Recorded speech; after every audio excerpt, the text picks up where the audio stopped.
Why did Lagavulin try to copy the taste of nearby peated whiskey distillery, Laphroaig? Lagavulin's powerful peat character is not just a bold style, but an identity shaped by that rivalry and failure.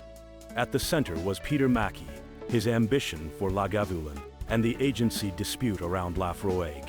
The copy he wanted disappeared, but that failure helped Lagavulin remain more clearly itself. Lagavulin records its legal founding in 1816, but records and tradition point to small illicit stills around the south coast of Islay, where Lagavulin now stands in the 1740s. So Lagavulin did not appear from nowhere in 1816, but grew out of distilling that was already happening on that coast.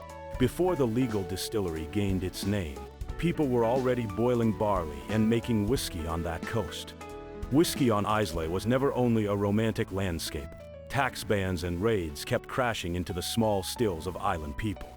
In 1795, a distilling ban arrived during crop failure, and stills were seized or hidden. But the sea often opened roads instead of closing them, and whiskey moved again between small boats and cargo. Peter Mackie later became the key figure behind Lagavulin's growth. He connected Lagavulin with White Horse Blend and treated it as a core malt for his whiskey business. He was strict about quality and worked hard to build Lagavulin's reputation. But the agency for Laphroaig's spirit that he depended on soon became a source of conflict. After losing Laphroaig's spirit, Mackie built a new distillery inside Lagavulin.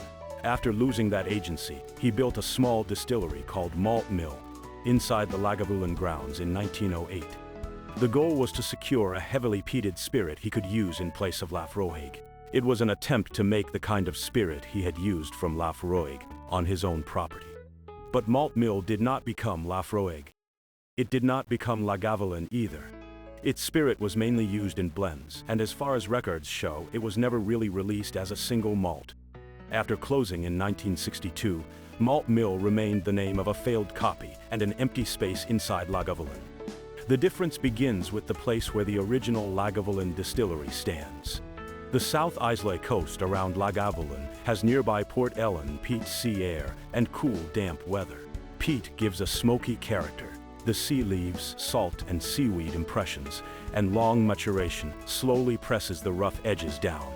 That strength is not a substitute created by Malt Mill, but the result of the original distillery's conditions.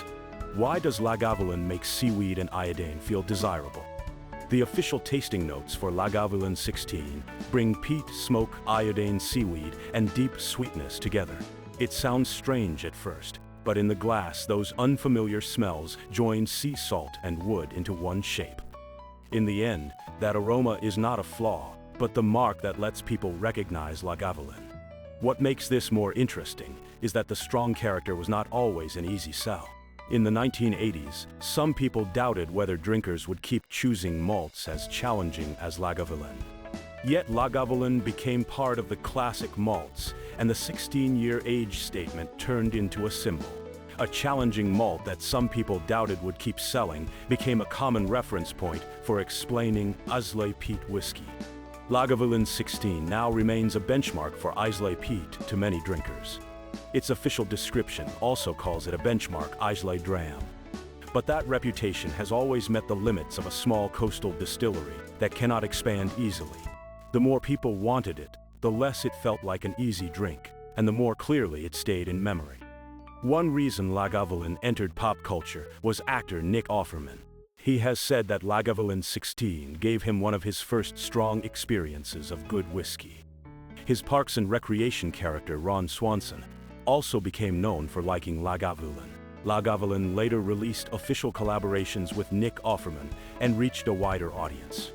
So the story of Lagavulin does not end with the simple line that it is heavily peated. Illicit distilling legal founding Peter Mackie and the failure of Malt Mill all remain behind that peat character. Lagavulin could not perfectly copy Laphroaig, and that failure made its own name sharper. The next time peat, iodine, and sea salt rise from the glass, it may be more than flavor and closer to the way Lagavulin survived.